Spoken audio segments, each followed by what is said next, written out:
राष्ट्रीय प्रवक्ता होने के नाते आज मैं मीडिया के माध्यम से आप लोगों को ये बता देना चाहता हूँ कि सरकार कह रही है कि हमारा आंदोलन टूट रहा है, हमारा आंदोलन और बढ़ रहा है, हमारा आंदोलन पूरे देश में जा रहा है, हमारा आंदोलन कश्मीर से कन्याकुमारी से लेकर और भारत का अंतिम गांव, आपने सुना होगा बद्रीनाथ का जो अंतिम गांव है माणा गांव, उस माणा गांव से हमारी यात्रा शुरू होगी। हम लोग पवित्र जल, जहाँ से गंगा जल शुरू होती है, उस जल को लेके हम लोग पूरे भारत में जाएंगे और उन सभी किसानों की मिट्टी को लेके हम पूरे भारत में जाएंगे और पूरे भारत में जाने के बाद वो अंतिम जब हमारी यात्रा का समापन होगा, वो सारी यात्राएं जो पूरे देश से आएगी वो दिल्ली के अंदर एकत्रित होगी और जब वो दिल्ली के अंदर पूरी यात्रा एकत्रित होगी तो हम उनके प्रत्येक परिजनों को एक एक कलश सौंपे जाएंगे।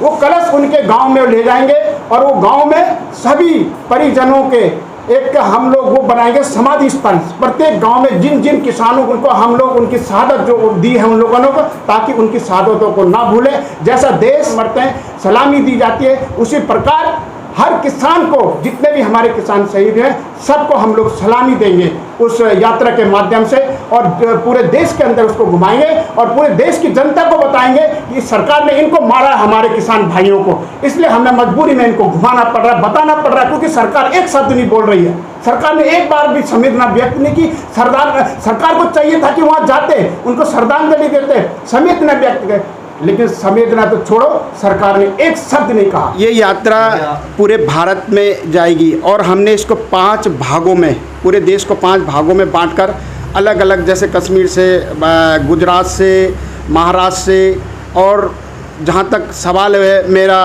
तो मुझे जो जिम्मेदारी दी मैं अपनी बताऊँगा। मुझे जो जिम्मेदारी हरियाणा प्रदेश, उत्तर प्रदेश और उत्तराखंड प्रदेश की मुझे जिम्मेदारी दी है, उस बैठक के अंदर 10 तारीख को सभी हमारे बड़े किसान नेता, राकेश भाई टिकैत हों, चाहे अम्बावता जी हो किसान यूनियन के, चाहे सभी हमारे BM सिंह जी, सभी लोगों ने कहा कि इस यात्रा को निकलना ही चाहिए और ये शहीदी यात्रा है और इस यात्रा का नाम हम लोगों ने रखा है किसान शहीद क्रांति यात्रा।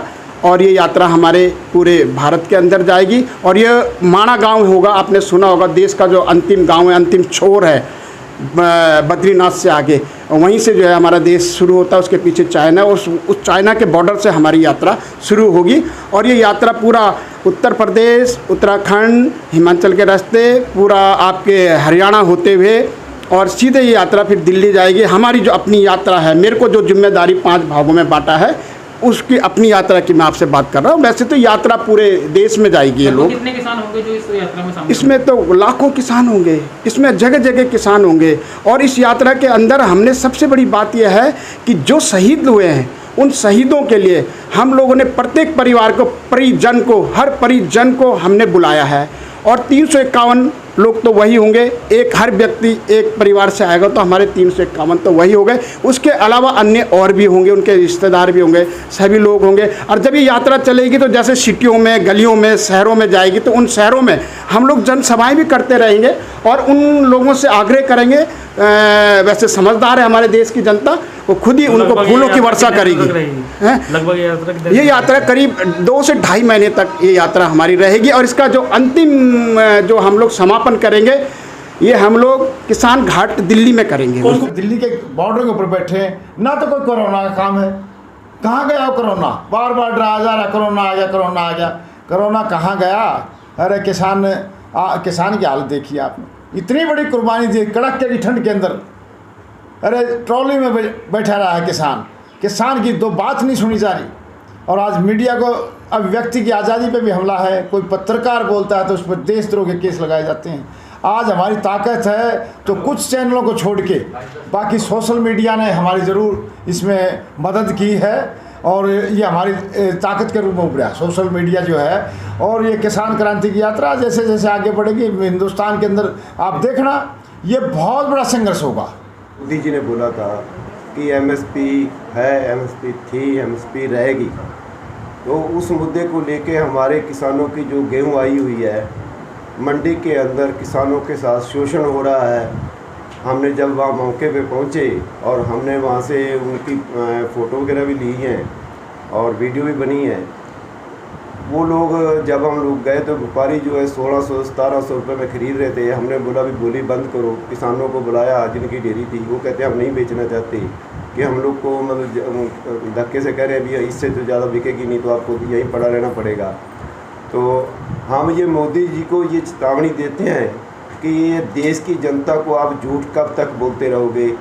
और ये साथ में केजरीवाल को भी बोलना चाहता हूँ कि आप स्टेट सरकार हो, दिल्ली की सरकार हो, आपने पिछली बार जब धान का था तो 2616 रुपये दिलाए थे कि मैं स्वामीनाथन रेट के हिसाब से दिलाऊंगा।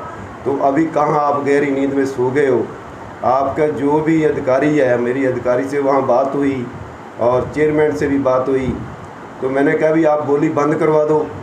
यदि व्यापारी ने ख़रीदनी है तो 1975 में ख़रीदे, 1975 से ज़्यादा बनता है, पर चलो 1975 तो ख़रीदे कम से कम। और वो कहते हैं हम लोग क्या कर सकते हैं जी, किसान ना बेचे।